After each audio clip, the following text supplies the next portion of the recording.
Om Shanti. Good evening, everyone. So this evening we're very happy to have with us Dr. Sachin. He have a very unique spiritual birth. He took birth on the 30th of November 2003 in Diamond Hall, meeting Bab Dada. That was his birth. Isn't that interesting? So it was nice chatting to him and getting to know him a little bit. And since 2010, he's been in the hospital as a consultant physician and a physician who takes care of those who are critically ill in intensive care.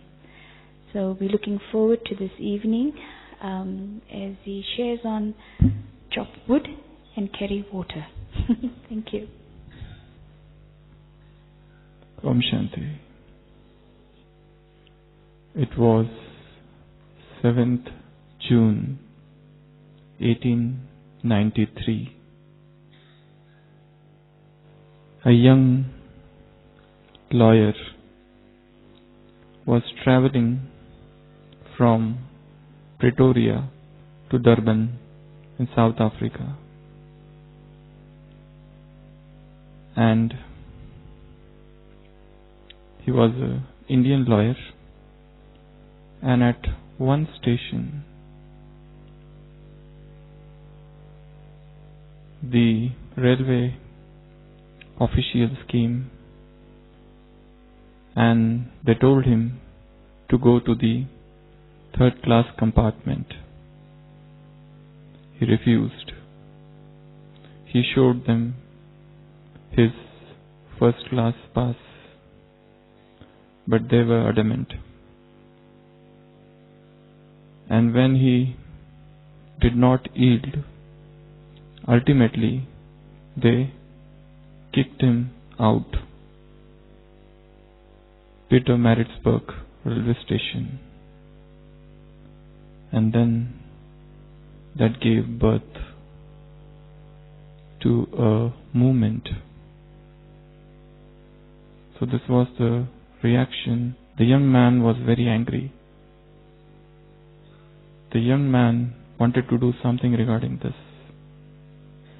He was not ready to accept this injustice which was done to him. The same gentleman, maybe after about 40 years, was once traveling in India in general compartment in one train. The train was chock-a-block with people, and he did not have even enough space to sleep. So this man was trying to adjust himself in that congested compartment. There were two farmers in that bogie, and when it was nightfall, suddenly our young gentleman, now he has become old after 40 years, so his legs, they touched one of the farmers, and the farmer got angry and he said, "Hey, you gentle old man, don't try to kick me. Please keep your leg properly." So he readjusted his legs properly and he went off to sleep. Again, after some time, quite in spite of himself, his feet touched another farmer, and the other farmer was all the more angry, and he again chided him. After some time, the railway station came, and there was a huge mob of people, and they all were shouting loudly, "Long live Mahatma."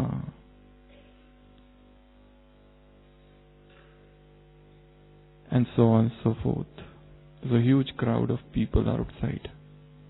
And when they got to know that the Mahatma was in the general compartment, they all rushed towards that compartment.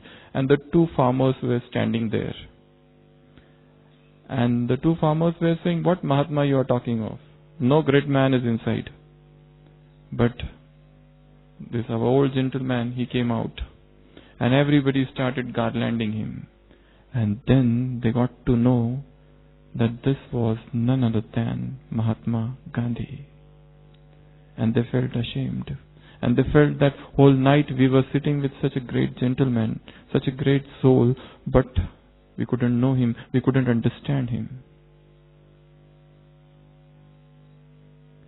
40 years, maybe about 40 years back, the same man was traveling in one train and he was angry. He couldn't accept the insult. After 40 years, many things happened in his life. He underwent many internal transformations, many internal revolt and movements, many spiritual metamorphoses. And now again he is traveling in the train.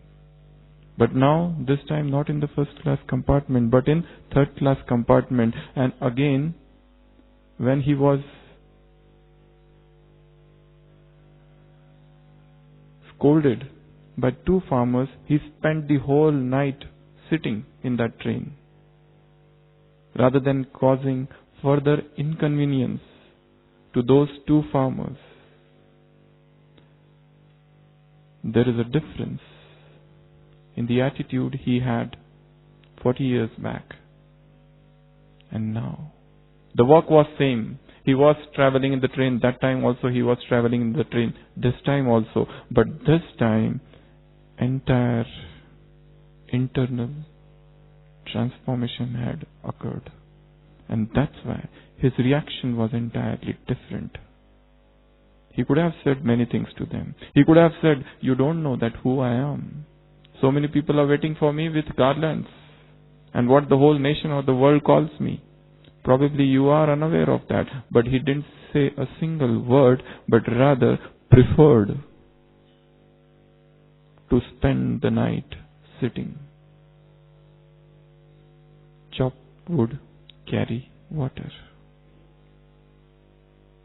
What does this Zen proverb mean? A disciple went to the master and said, "I want enlightenment. What should I do?" The master said, "Go and chop wood every day and carry water." The disciple continued for 10 years. After that he came and he said, "I am not getting any enlightenment. What should I do?" The master said, "Go, chop wood and carry water." He did.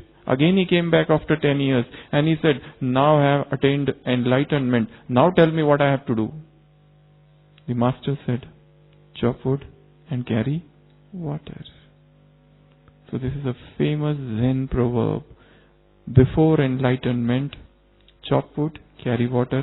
After enlightenment, chop wood, carry water. Before you achieve the highest knowledge or the highest spiritual experience, you were chopping wood and carrying water. Now you have attained the highest goal of life. But after that also, you are doing the same work. But there is a difference in this chopping wood and carrying water and that chopping wood and carry water. There is a difference in the level of awareness. The work is same, traveling in the train. But now, everything has changed. Attitude, perception, awareness, everything. So today we are going to discuss this beautiful topic. What does it mean? What are the deeper connotations of this proverb? As I said, this is a Zen proverb. Zen originated somewhere in 6th century. It's a branch of Buddhism in China, then later on went to Japan, where it was called Zen. Earlier it was Chang. Zen is some similar word to Dhyan in India. So it's a sort of zazen or meditation. Here in Baba's Gyan also, how do we apply this? We all are great effort makers. Everybody wants to attain the stage of perfection. Everybody wants to become like the Father. And we are also doing everything. We are going to all great heights to achieve that. But somewhere we find that something is going amiss. So we will try to explore that missing link in today's session. As I said, before enlightenment, you were doing the same tasks, and after enlightenment, you are doing the same task, but there is a difference in the level of awareness. This is what the proverb means. So when I had heard this proverb long back, I had some churning that time, and today also I thought few things about it. So when we say chop wood and carry water, 10 things come to my mind. We are going to discuss all these 10 things. Before I go into the discussion of those 10 deeper things, I would yet like to tell you one more Zen story. There was a king, and he wanted his son, the prince, to learn the spiritual knowledge. And so he sends that son to a Zen master. The Zen master says, I will initiate you only after you pass my test. So what is the test? The prince asks. The master says, for 1 month, you have to work in this monastery. And for 1 month, I will be carrying a sword made up of wood. And I will hit you anytime. Only thing is that you have to stay alert. I will not tell you the time when I am going to hit you. You might be sweeping the floor. You might be cooking. You might be cutting wood. You might be doing some work of the monastery. I will come suddenly and hit you. Only thing is that you stay alert. So that young gentleman finds it such a difficult job. He says, but how will I know? Suppose I am looking at this time, you will come from behind and hit me. He says, yes. That's what you have to do. You have to stay alert. So for 1 month, multiple times he was thrashed. He is cooking and the master comes from behind and hits him with that wooden sword. But after a few days, then he starts becoming alert. Something has risen in his heart. Something which was awakened.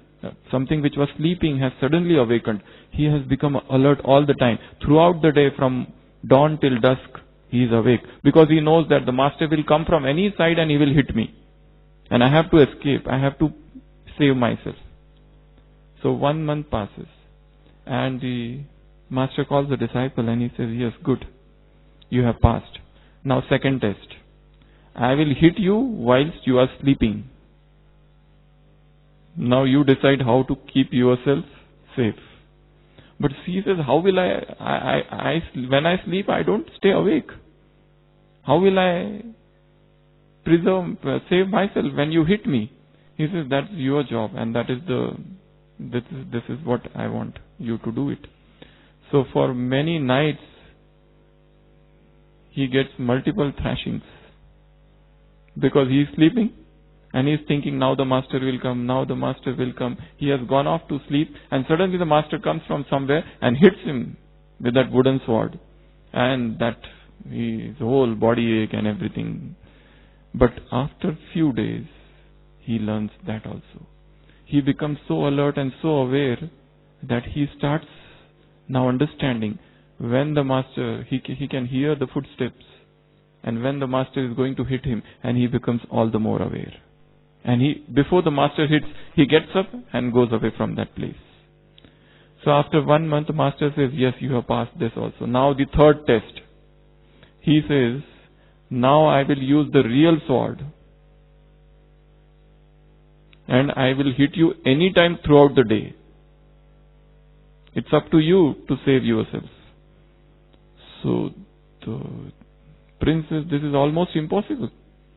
If I fail to save myself, I will die. He says, oh yeah, you will die. I can't do anything. If you want to get initiated from me, you will have to accept this test. So for 1 month, now this disciple, this prince got so much alert. All throughout the day, he is alert. Not a single moment is passing without wakefulness, without mindfulness, without that inner awakening. He is always as if he cannot daydream, he cannot go into that reverie even for a jiffy. But he is throughout in that perennial stage of alertfulness. So, in 1 month he did not get a single blow. And after 1 month, then the master calls him again. Come, now 4th test. He says, what now? The master said, now I will hit you with this real sword whilst you are sleeping. He says, this is too much. This the master tells him in the morning, and the test is going to occur at night. But the disciple, throughout the day, he sees that in the afternoon the master is sitting behind the tree. And he feels, this master is testing me from last 3-4 months. Let me test him also. Whether he is that much alert. He wants me to remain alert all the time. I want to see. And he takes a sword and he feels, let me also test him. But he is at a distance. The master is sitting here below the tree. And the master turns back and he says, this man has just thought of it. He has not done it. Just thought. The master says, young son, please don't do that. I am very old. Look at my health. Look at my age. Please don't even think of hitting me. I won't be able to tolerate. So the disciple falls at his feet and says, how do you got to know that I thought this? The master says, the power of mindfulness, the power of awakening, the power of alertness. Chop wood and carry water means to stay in that stage of alertness. So out of the 10 meanings, first meaning is mindfulness. Whatever you are doing, do it in an awakened stage. You are doing the smallest of the job, duty, work, seva, service, but don't fall off to sleep. Don't go into that stage of daydreaming or slumber, but remain awake. You are drinking water. Drink with that awareness that I am drinking water. You are eating food. Don't fall off to sleep, but eat with that awareness what I am eating. And do only that thing. Whilst you are walking, just walk. Whilst now you are sitting here, only sit. Don't go anywhere. Don't tour around the world. Don't go to your office, to your home, to your center, to your family. Nowhere. Whilst you sit and hear, just sit and just listen. Nothing else. Bring that alertness, bring that awakening within you in all the small chores of life. Daily routine activities. Whilst you are speaking, you are just speaking and nothing else. Total awakening. Total mindfulness. No other work. Only one thing you are doing. Then you start imbibing things. You know why we commit mistakes in life? Why do we break Srimad? Because those are those moments of life where we enter into that daydreaming or sleep. A state of oblivion, a state of forgetfulness. How to achieve a bigger remembrance? The step is smaller remembrance. Like when you get angry, you require a bigger awakening there. Because in the stage of awakening, you can't become angry. But the very fact that you are getting irritated, peevish, you are getting angry with somebody, you are scolding somebody, suddenly the tone of your voice is going much, or suddenly there is an onslaught of passion. or greed or some inner stirring or inner re-emergence of some old sanskar. That is the stage of oblivion, forgetfulness. But for that, a bigger remembrance is necessary. But how do we do that bigger remembrance? The step is to start with small. Start staying awake. Whilst you are going to sleep, only go to sleep and nothing else. When you give class, only give class and nothing else. When you listen to class, only listen class. When you sit in meditation, only sit in meditation and nothing else. That inner silence, that inner sense of awakening, that you are awake all the time. Have you ever seen any man falling down when he is totally awake? If there is a ditch on the road and the person deliberately goes and falls into it, it's not possible. Only when that man becomes drowsy, delirious, or he is groggy, that time only he will fall. Or he becomes sleepy, that time, otherwise he will not. So start small. This is the smaller steps. Awakening. Small awakenings. Alertfulness, mindfulness, wakefulness, Jagran.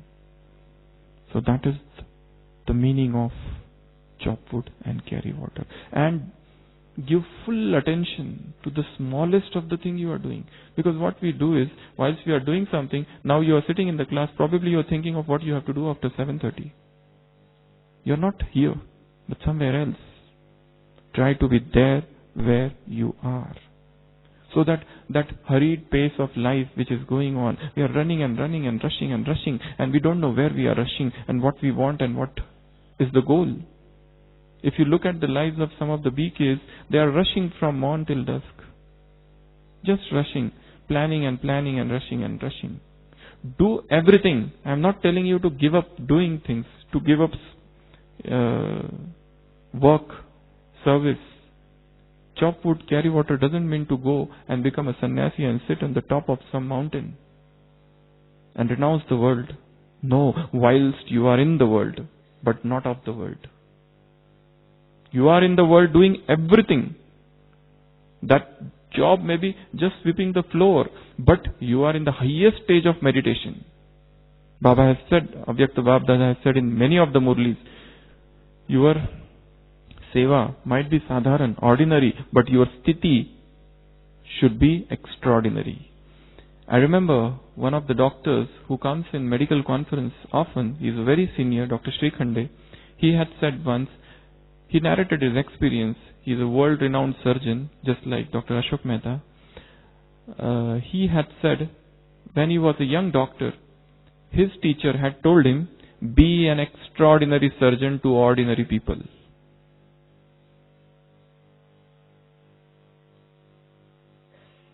So enlightenment is no destination, it is rather a journey. You are doing the same task.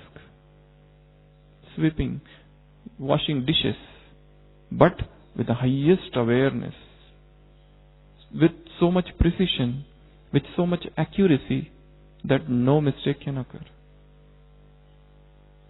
And this requires practice. Start small. Start from now. Start whilst you are sitting here. Listening, only listen and nothing else. So this is the first meaning and the most important meaning of the proverb. Second meaning is power of now. Living in this moment. If we analyze our life, our day, we will find that half of the time we are thinking about past or some unconscious worries about the future. Are we living in this moment? Are we living in the present? Past and future, they are known as pseudo-time. Only the present is. This now, this very moment. You know, Eckhart Tolle, he had written the book, the power of now. The author himself has said somewhere that when he was 29 years of age, he had undergone a period of great upheaval and disturbances in his life. He was depressed, thinking of committing suicide. That stage of depression he was into. And in that year, when he was 29 years of old, that time one day suddenly he got some awakening. Suddenly he got some internal realization, internal deep revelation, some deep divine spiritual experience. And after that, his life was entirely different. Suddenly this power of now came into his life. And after a few years, then he wrote that book. So there is a deep history about that book also. Are we living in this moment? This moment, now. Not thinking what I am going to eat. Not thinking what is going to happen tomorrow. Not thinking what will happen to my children. Disciples come to Jesus Christ and they say, you tell us that go and give my message to everyone. But how will we go? We don't know how to speak. What we will eat and what we will drink. And Jesus tells them, seek ye first the kingdom of God and His righteousness, and all these things shall be added unto it. They ask Jesus, you tell us to go and preach. You tell us to go your message to each and every corner of this world. But how will we speak? We don't know how to deliver speeches. The answer is, you just go and stand. It shall be given unto you at that hour. What to speak and what not to speak. How to give message. It shall be given unto you at that hour. Don't keep on thinking too much about things. This overthinking is a psychological disorder. Person keeps on thinking and thinking and thinking and thinking. A small thing happens in life and you don't leave that thing. You hold it on. And you keep on thinking and stretching it for years together. Same talk, same conversations, still going on. Living in this moment, living in the present, believing in the power of now. This is what is chop wood, carry water. It is waste of time to brood over your past. One of the characters, Khakol, says in Maxim Gorky's book, Mother, it is waste of time to brood over your past. You keep on thinking about time, what has happened in the past. But in one of the Avyakta Murli's, Bab Dada has said, it is waste of time to repent. Don't spend too much time in repentance also. Okay, you did some mistake, you repented for it. But now, you have to learn from it and go ahead. Don't spend your time, so much time, just on repentance, on pashyatap. Learn what you want to learn from that thing and go ahead. Don't stop anywhere. So, living in this moment. This is the second meaning. The third meaning of the proverb is to stay independent. Let me chop my own wood and let me carry my own water. I don't want somebody else to come and help me. I don't have expectations from others that they will come and they will fill water for me, they will carry water for me. No, I am self-reliant. Baba has always said in many of the Avyakta Murlis, get rid of all sorts of dependencies. You know, somewhere we get dependent on people for small things. In one of the class, we had discussed about 6 different types of dependencies. One is physical dependencies. For your physical things, you want somebody else to do things for you. We have seen many of the senior BK sisters, even in the hospital, so many patients get admitted every day. We have seen our experience tell us that There are so many senior sisters when they get sick, and but they are so independent. They don't want anybody else. Though many are there to serve them, so many sevadaris, helpers are there, but they prefer to remain independent, as much independent as possible. This is a sanskar which we have to imbibe within ourselves. To stay independent even physically, as much as possible. As much as possible. Because it has more to do with sanskar rather than with body, with illness, infirmity, disease, malady, whatever. It's also a sanskar. Otherwise we have seen with, even there are some people, even if they get a small illness, they are totally disturbed. Totally disturbed. They are just, everything spinning out of control. They want 10 people to come and see them. Otherwise they feel unhappy. They feel lonely, solitude. Very, very difficult stage. We have seen all different sort of people in hospital. I remember once a mother was there. Once a brother was there from somewhere. Sort of VIP. And he came to us. He said, please admit me. I said, what are the complaints? He said, nothing, I am feeling feverish. But we said, you don't require admission. He said, please admit me.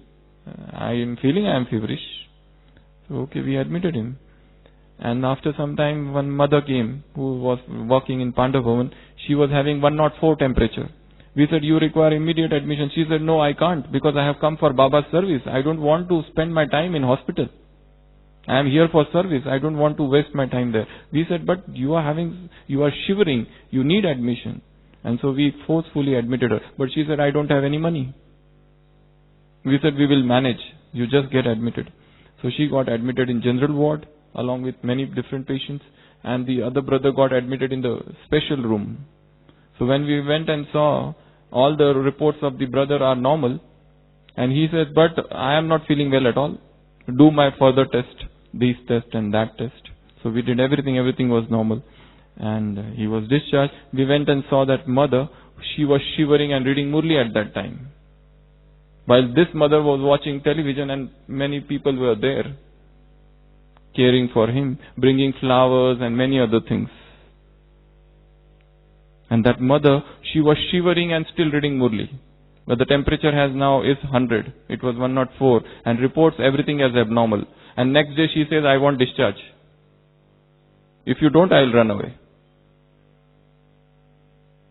So we discharged her after 2 days. And after that she never came. This brother went to different 10 other doctors and did all the tests, and ultimately everything was normal. So somehow, this is also a sort of, I don't want to criticize anybody, but this is an experience which I told you. Physical dependency, emotional dependency. We become emotionally slave to somebody. Our happiness is in his pocket. The remote of our happiness is no more with us. Emotionally dependent. Intellectually dependent. When you have some intellectual work to be done, we hand over that task to somebody else. Rather than using our own intellect. If you are given some topic, speak on this or churn on this, we start taking help of many people. That's good. You do take help. But that should not become an habit. Because this intellectual dependency for service can sometimes also turn into an attachment. So intellectual dependency. Social dependency. Financial dependency. Try as much as possible to remain financially independent. Baba has said, never to ask, never to beg. And the most subtle of all the dependencies, spiritual dependency. You do efforts only when somebody else propels you, motivates you, inspires you. Today's Murli, Baba said, the furnace of yoga bhatti, this is most valuable. You do it only when there is a general program. Otherwise, why we are not self-inspired to do that every day, to bring newness in our yoga, to bring newness in our churning of knowledge. There is also a little amount of spiritual dependency. Try to get rid of even this dependency. Spiritually independent. I have to do my own efforts, whether I hear class or not. Whether somebody tells me, teaches me, inspires me, motivates me or not. Be self-motivated, self-inspired. This is most important thing. So, third point of chop wood and carry water is be self-reliant. Fourth point is no comparing and no competition. Why you are bothered how other person is cutting the wood? You mind your own business. Why comparing that he is carrying more water and you are carrying less water? Because this seed of comparison and competition will give rise to jealousy. Every soul, Baba has said so many times, is different. Every soul is different. This is a variety drama. All souls have their different paths. What you are seeing now is not just the only reality. That soul is carrying a set of sanskars of 84 births. There's a huge past. Anyone who comes in your contact is a set of sanskars carrying a complex karmic account within. And that person you are interacting. So there cannot be any comparison. Each one of us is unique. Not only unique, but a masterpiece. A unique creation. Never forget this. And this comparison can be anywhere and everywhere. Just as there was once a monastery, 3 such different monasteries, and 3 disciples from these 3 monasteries, once they met at one place. The first disciple said, "You are not quite aware of our monastery. Our ashram, our monastery, such scholarship is not there anywhere in the world. Our monastery is number 1 in scholarship, because all those people who are studying there, those young monks who are studying, they are the best scholars in the world." The second disciple said, "Just forget. What is the only erudition? Scholarship helpful. In our this monastery, you will find the highest disciplines. In such disciplines you will not find anywhere in the whole world." So the third disciple says, forget about discipline and forget about the scholarship. In our monastery, every monk or disciple is so humble, we are number 1 in humility. In humility. So even in humility, person is finding what? Comparison. If suppose a person is humble, and if somebody comes and tells him, "Do you know that other person is even humbler than you?" he might feel inside upset. So what sort of humility is this?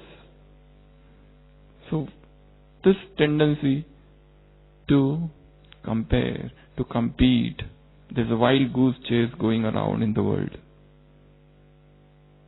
Everyone is unique, everyone is masterpiece, everyone's disease is different, everyone is reward, prarabdha, different, everyone's karmic accounts are different, everyone's speciality is different. Every soul is having different sanskars, different intellect,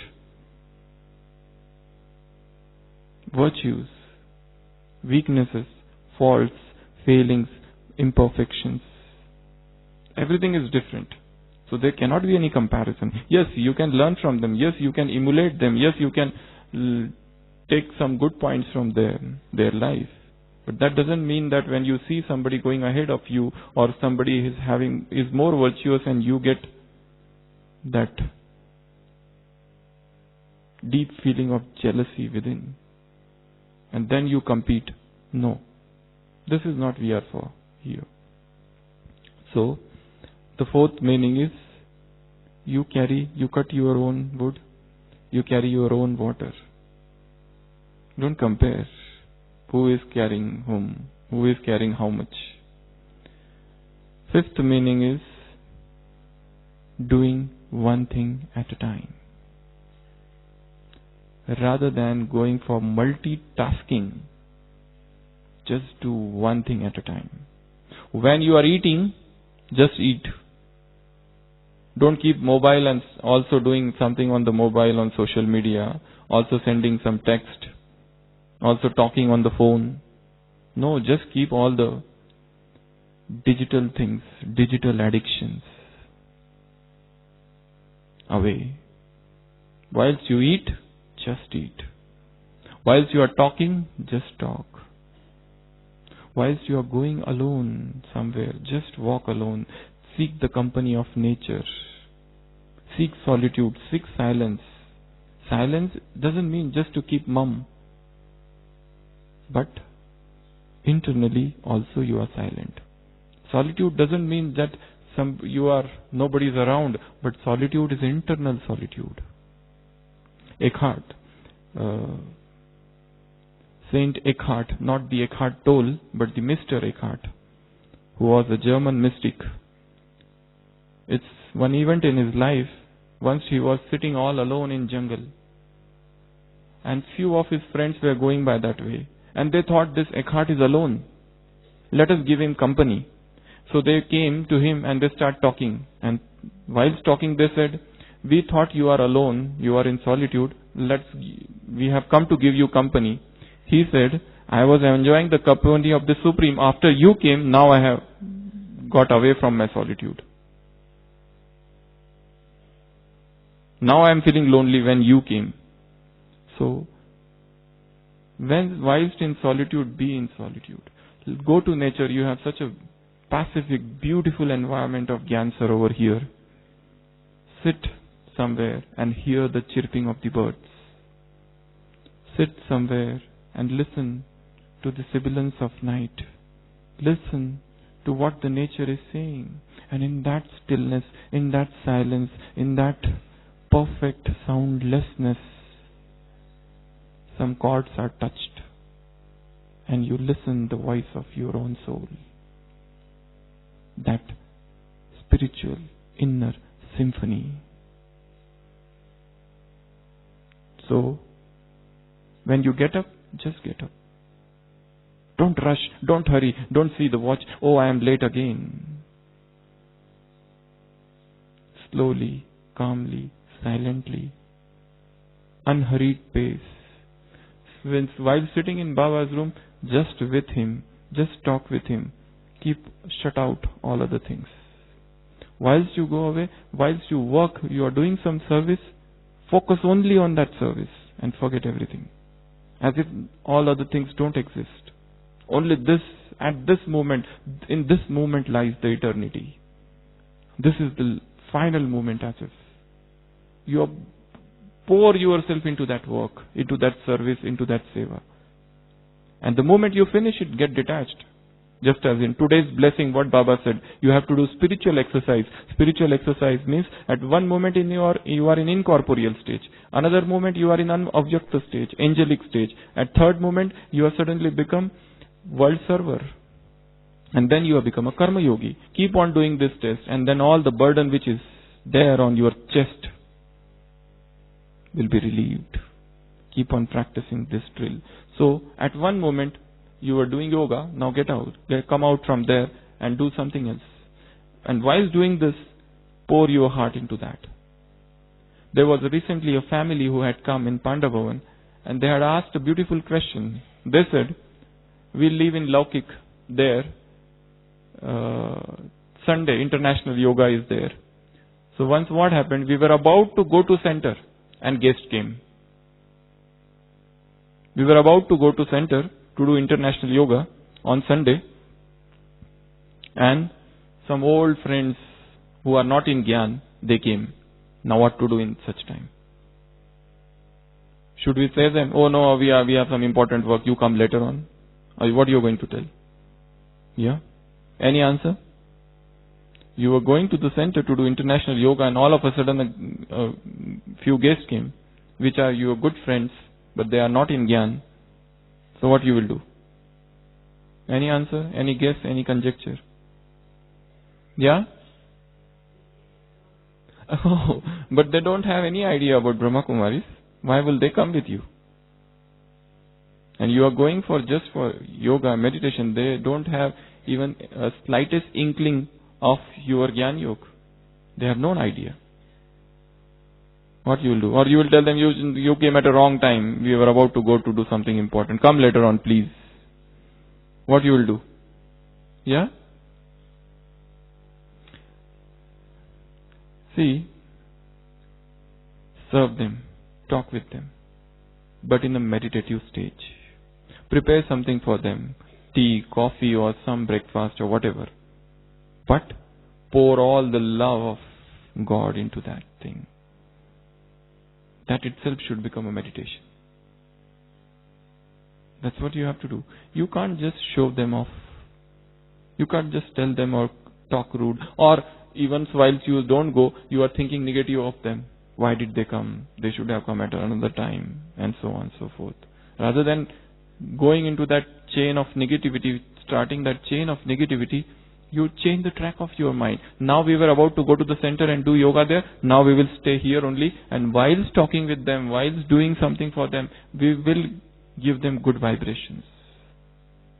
Is not this a good answer? Cut wood, carry water. This is also a yoga. So rather than getting upset, change the track, change the awareness. Pour your heart, mind, intellect into that work, and masterpiece is created. So, the fifth meaning is avoid multitasking, doing one thing at a time. While drinking, just drink. While walking, just walk. While talking, just talk. While meditating, just meditate. While sitting, just sit. While seeing, just sit. Just seeing. Just enjoying nature. A Zen master was standing on some mountain and 3 people came and they did not know who is this man, but they started guessing. The first person said he must have lost his friends and he is searching them. The other person said, no, I don't think so. He must have lost his cattle and he is waiting for those cattle. The third person said, no, I don't think. I think he is meditating. So they have 3 different opinions about the person who is sitting on the top of the hill. So they ultimately decide, let us go and ask him. So they ask him, what are you doing? The first one said, I think you are waiting for your friends. Have you lost your friends? He says, no, I don't have any friends. The second person says, I said no. He must be looking for his cattle. So he says, I have not lost any cattle. The third person says, you must be meditating. He says, I am not meditating at all. So then what are you doing? He said, I was just watching. That's it. I am not doing anything. It is by doing only all the disturbances has been created. You have been doing something or other all the time. Now stop doing and be still and know that I am God. The journey is within, not outside. It's by doing only you have gone away from yourself. Now go within. So these are the 5 meanings of chop wood and carry water. I'll revise once more. First, mindfulness, wakefulness, alertness, inner awakening. Everything do in that stage of alertness. Second meaning? Yeah? What is the second meaning? Power of now, in this moment. Third meaning? Independent. Self-reliant. Fourth meaning? No competition, no comparison, no racing that way. And fifth meaning is just doing one thing at a time. So these are the 5 important meanings. 5 more. I think those other 5 meanings you all know, and you might be getting classes on those things in Murlis, and here many of the speakers would speak about them. The rest of the 5 meanings are: first, soul consciousness. Whilst you are cutting wood and carrying water, be soul conscious. Whilst doing the smallest of the job, soul conscious. You are taking bath, be soul conscious. You are looking in the mirror, be soul conscious. You are seeing everybody, be soul conscious. In tomorrow's Murli, Sunday's Avyakta Murli, Baba has said beautiful directions. He said for Kumar, for those who are brothers, brothers are Mahavir. And when they look at sisters, they should look at them not as sister or mother, but just as Shiv Shakti. Because some mischievousness can occur in the relation of brother and sister also.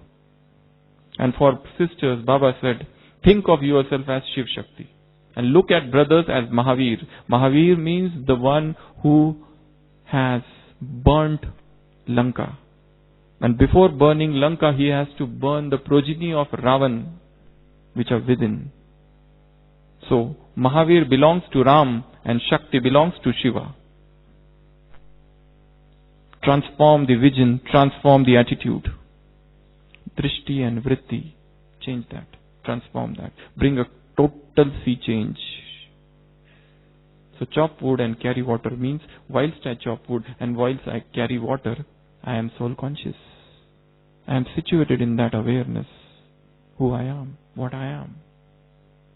Sixth meaning. Seventh meaning, remembrance. Whilst you are chopping wood and whilst you are carrying water, you are in very subtle remembrance of Baba. Today's Murli, Baba said, you don't have to just chant or croon Shiva, Shiva, Shiva in physical manner or even in a subtle manner. No. This is not. This is a japa jap. The soundless silence. The soundless sound. So, doing the smallest of the job, smallest of the task, smallest of the action, duty, seva, service in his remembrance. That is the seventh meaning of chop wood, carry water. Next is everything do as per Srimat. Check whether it is Srimat, Manmat or Parmat. You not need to segregate these things. This is Srimat, this is Manmat and this is Parmat. This is Srimat. Srimat says this. Manmat says do this, do that. Whenever you go and follow the bidings of your Manmat, you fall into ditch. Whenever you listen to Parmat, you lose your way. The art of Brahmin life is art of segregation of Manmat, Parmat and Srimat. Just segregate these three things.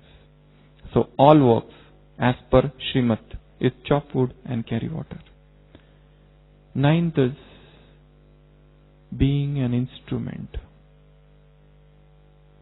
Who has given this task of chopping wood and carry water?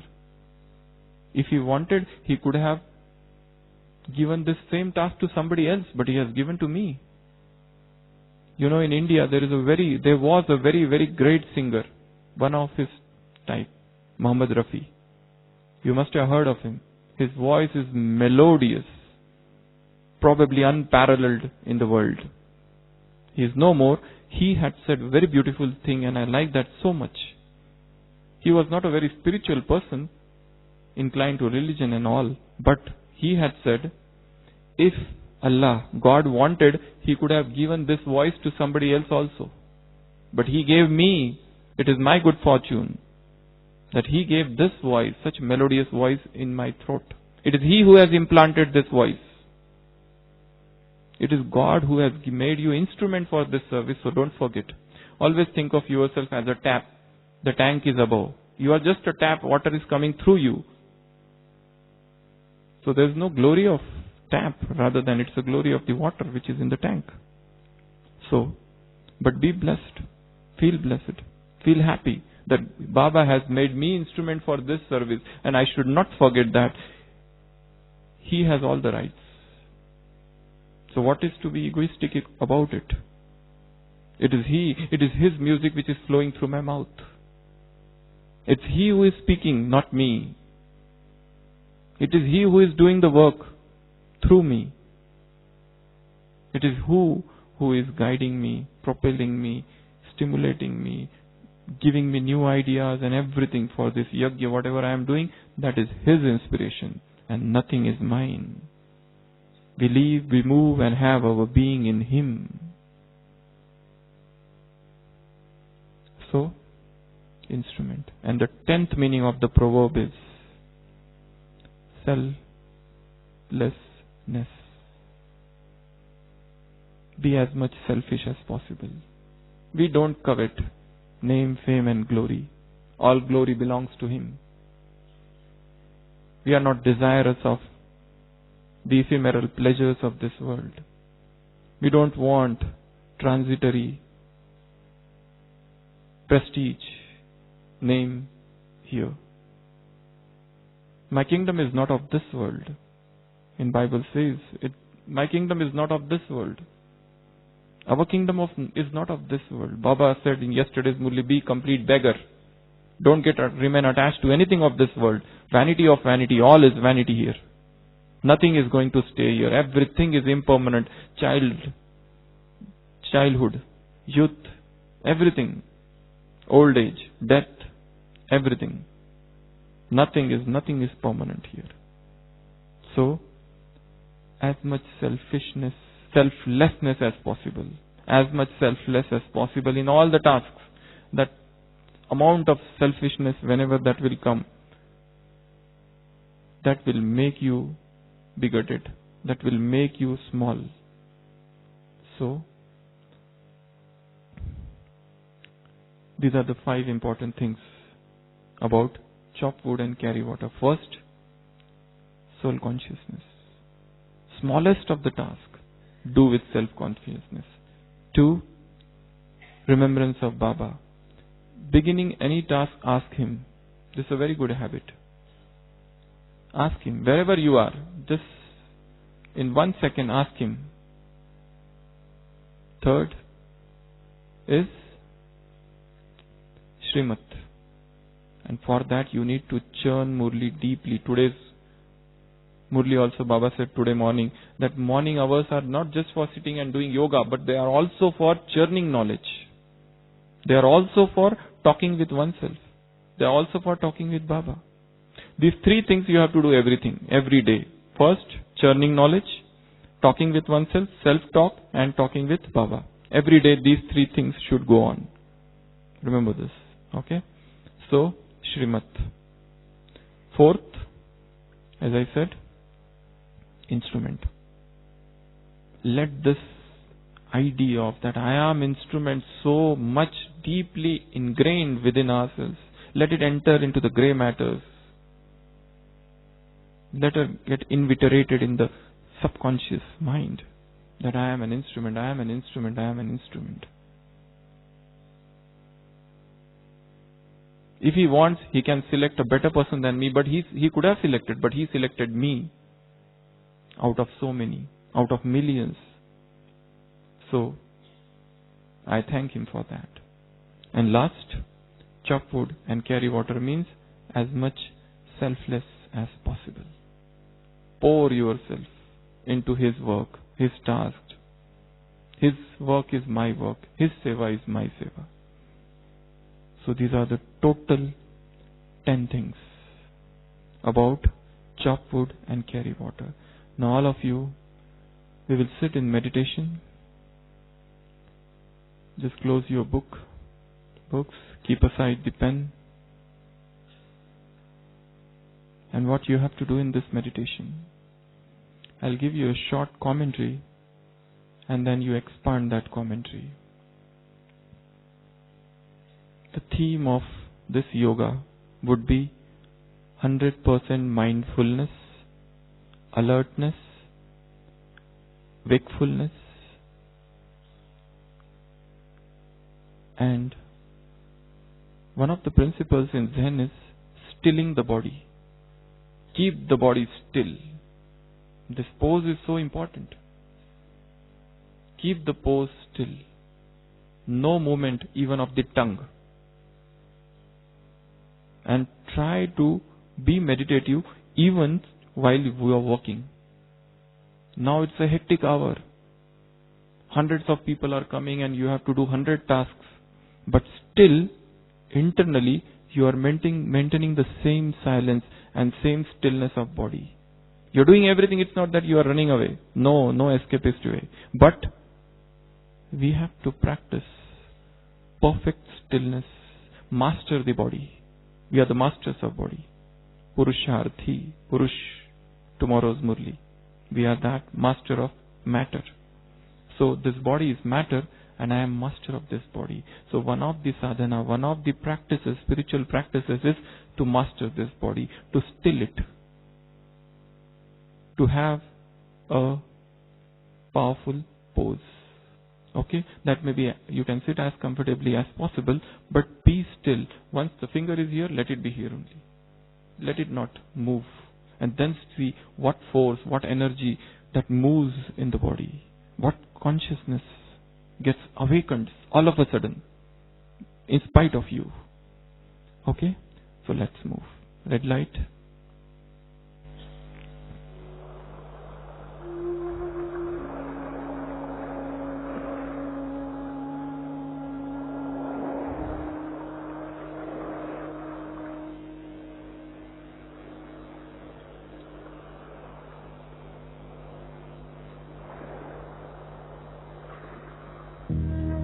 Sitting in the middle of the forehead.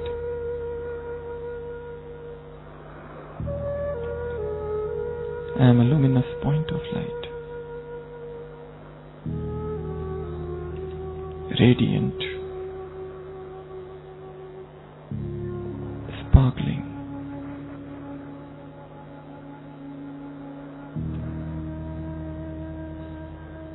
Perfectly still.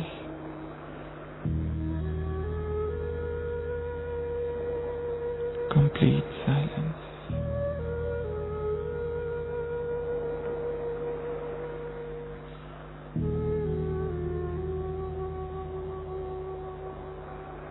The whole body has become motionless.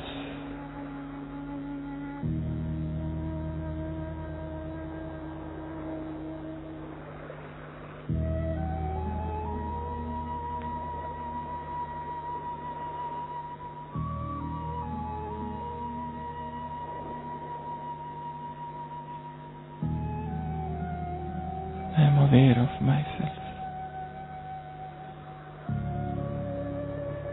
A stage of spiritual enlightenment.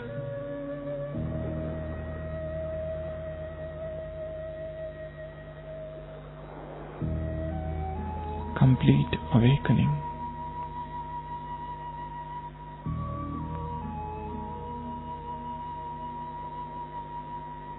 Complete mindfulness.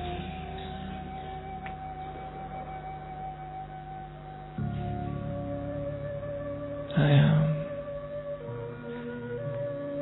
an incorporeal soul.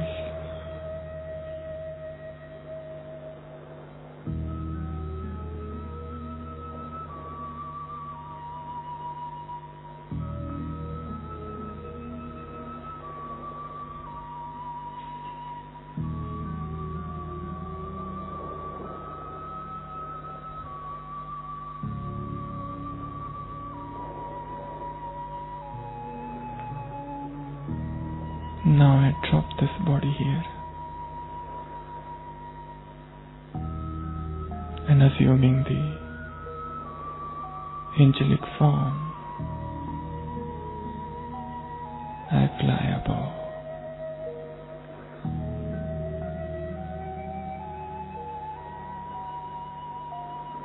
Far above, beyond this temporal world.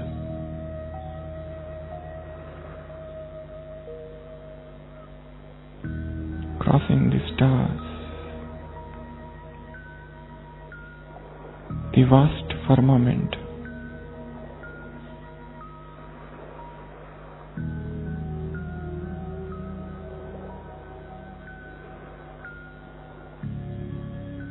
amidst clouds,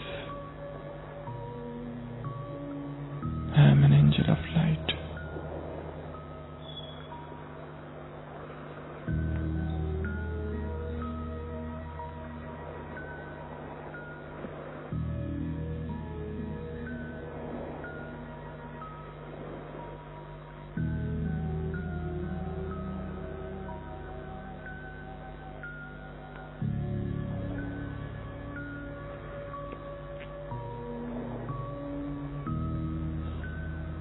as an angel. Today, I want to see my own life.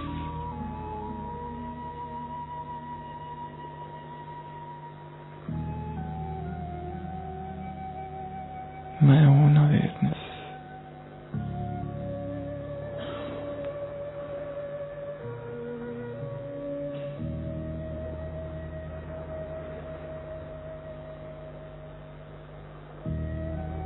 I see my own country.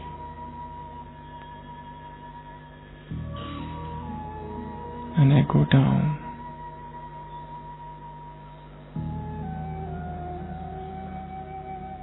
I'm seeing my home.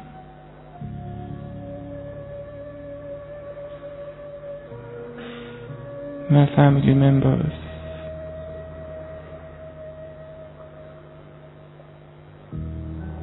I'm seeing my office. I'm seeing my center.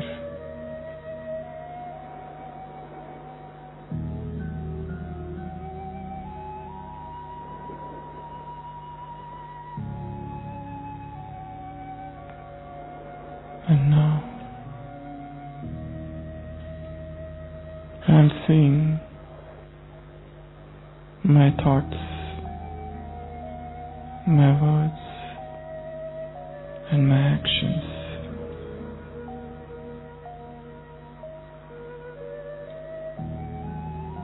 Just in silence. I want to listen to my own words. I want to see my own thoughts, see my own actions.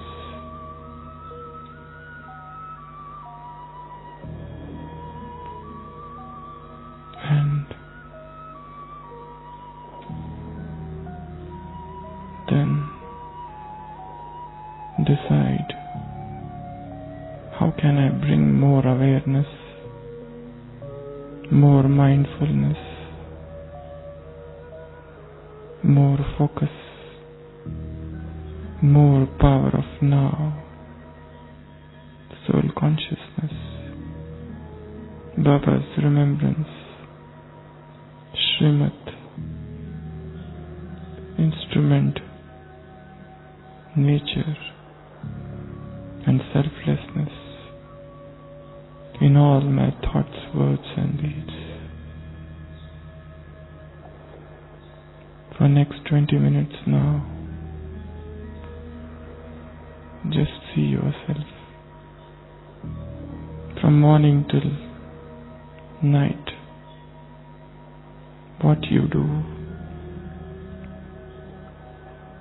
at your home, in your workplace, in your center, whilst you are alone, whilst in some meeting, as an angel of God. Watch your own self and then think, how can I bring more alertness